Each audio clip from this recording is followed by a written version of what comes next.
Show की रिवायत है कि लूज में भी एक गेस्ट शेर सुनाता है। कोई एक शेर या कोई 2-3 अशार हो सकते हैं इकट्ठे। आप सुना दो, मिक्स कर दो। सागर सिद्दीकी की एक बहुत खूबसूरत वाह। नज़म है जो मुझे अच्छी लगती है। बताओ। उसके आखिरी 2 बंद हैं। जिंदगी जब्र मुसलसल की तरह काटी है, जाने किस जुर्म की पाई है सजा, याद नहीं। और कहते हैं कि आओ एक सजदा करें आलम मदहोशी में, लोग कहते हैं कि सागर को खुदा याद नहीं। यार वो कहते हैं कि सागर को खुदा याद। तस्वीर रखिए। Thank you so much. Welcome to हंसना मनाए सर। Thank you. और गाना तो सुन लिया, आपकी मधुर आवाज भी सुन ली, मगर एक साइड टैलेंट भी रखते हैं आप, और वो है कैलीग्राफी का। खत्ताती भी करते हैं असफर, थोड़ी बहुत। तो मैं चाहता हूं कि स्टार्ट ही खत्ताती से कर ले, और वो जो आप पीस बनाएंगे वो हम अपने ऑडियंस मेंबर्स में से किसी एक को आज गिफ्ट करेंगे। बेहतरीन। ठीक है, तो हो जाए, देखते हैं आपका क्या आर्ट है कैलीग्राफी का। तो क्या चाहते हैं हम, क्या लिखें इस पे? इस पे लिखें कि यहाँ उधार बंद है। यहाँ उधार बंद है या यहाँ हंसना मना है? हंसना मना है, लिखें। हंसना मना है, मुस्कुराना नहीं। हंसना मना है, मुस्कुराना नहीं। नहीं, क्या बात। आप सिर्फ लिख दें हंसना मना है, बस हम इतना ही लिखते हैं फिर। अच्छा असफर, ये बताइए कि ये जो आप कर रहे हैं खत्ताती जी, आपकी राइटिंग जनरली अच्छी है या आप बस यही काम अच्छा करते हैं? अभिष भाई, हमारे ना एक टीचर थे बचपन में। हाँ। जिनका सजा देने का तरीका ये होता था, पहले तो बड़ी मारे पड़ी बचपन में ठीक टीचर, है। जब हमारे फुल कूटे लगाते थे। सेम। फिर एक हमारे टीचर आए जो थोड़े से ज़रा ज़्यादा महज़ब थे। उन्होंने क्या तरीका निकाला कि उन्होंने कहा कि जी अगर आप कोई गलती करते हैं, आपको कोई सज़ा मिलनी हो ना, तो वो कहते थे कि जी आप 500 दफ़ा लिख के लाएं कि आप दोबारा ये काम नहीं करेंगे, या 5000 दफ़ा या 1000 दफ़ा। तो उस चक्कर में ये होता था कि हमारी हैंड राइटिंग बेहतर हो जाती थी लिखते लिखते। सही बात। तो वो करते करते ना मेरे ख्याल से थोड़ा सा मेरी हैंड राइटिंग बेहतर हो गई। तो जनरली अंग्रेजी में भी और उर्दू में भी मेरी हैंड राइटिंग निस्बतन बेहतर है आम जो मेरे दूसरे दोस्त हैं उनसे।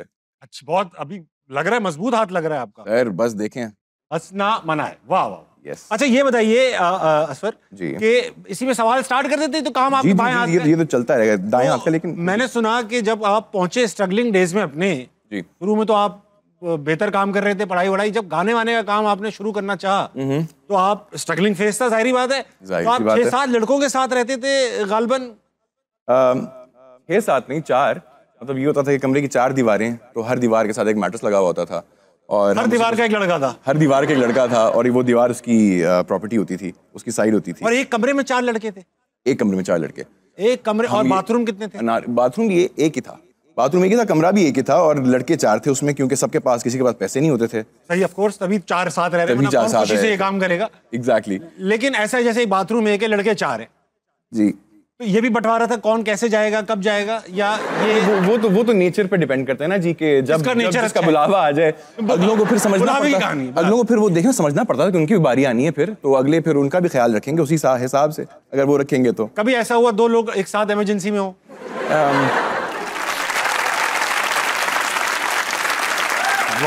तकरीबन ये बना है। मुनासिब, राइट? ये मैं यहाँ पे साइन भी कर दें सर, जरूर। असफर लिख दें ताकि मैं किसी को गिफ्ट कर दूं। Sir please. सही गो। वाह वाह, वेरी नाइस। आज ऑडियंस में से कोई एक ये लेके जाएगा और लगा लेगा अपने घर पे। नून का एक शोशा कम है, लेकिन ठीक है। अच्छा असफर, यही शुरू से बात करेंगे। रॉक स्टार शुरू से तो नहीं थे, तो स्ट्रगलिंग डेज 4 लड़के, ये क्यों करना चाहा कि मैं स्ट्रगलिंग इतना फेज में चला जाऊं, अच्छे खासे सुकून की जिंदगी गुजार रहे होंगे? बस सुना ये था कि अगर आप स्ट्रगल करके बड़ा आदमी बनते हैं तो फिर आपको मजा ज्यादा आता है, तो मैंने कहा स्ट्रगल कर लेते हैं, लेकिन ऐसी बात नहीं थी। मजा नहीं आया, बिल्कुल मजा नहीं आया। वजह ये थी कि I come from a humble background, तो घर पे कोई इतना बड़ा सीन नहीं था। चित्राल से मेरा ताल्लुक है। पहले लाहौर आया, आर्ट कॉलेज में एडमिशन लिया, NCA national college of arts Lahore, और जेब में पैसे इतने कम होते थे कि मजबूरन यही करना पड़ा कि एक छोटा सा कमरा लिया, 4 लड़के वहाँ पे रहना पड़ा। तो वहाँ से स्टार्ट किया, और जितना कम खर्चा खाने पे कर सकते थे या फिरने टुरने पे कर सकते थे उतना किया, कि एक सैंडविच खरीदा, उसको आधा दिन में खाया, आधा रात को खाया, वो भी एक सब्सिडाइज रेट पे किसी वकीलों के का एक वो था कैंटीन। अच्छा, वहाँ से। और या फिर चाय पराठे पे गुजारा किया पठान के होटल से। क्या उम्र रही थी इस जमाने में? 18 साल 19 साल। अच्छा, 18 साल 19 साल में तो हम जैसे लड़के तो अम्मी अब्बू के घर में ही रहते हैं और देर से उठते हैं, सुबह शाम अयाशी। अपने घर पे मेरा भी यही हाल था चित्राल में जब तक मैं था, लेकिन मैं चित्राल से 2010 में आया था लाहौर। और क्यों आए थे? मतलब कोई मजबूरी थी, घर चलाना था, या शौक? पढ़ने के लिए। पढ़ने के लिए एनसीए? एनसीए सीधा एनसीए आया था डायरेक्टली चित्राल से। क्या प्रोजेक्ट मिला, क्या गाना मिला, क्या break मिला? उस वक्त थोड़ा बहुत मैंने कमाना शुरू कर दिया था जब मैं एनसीए में ही था।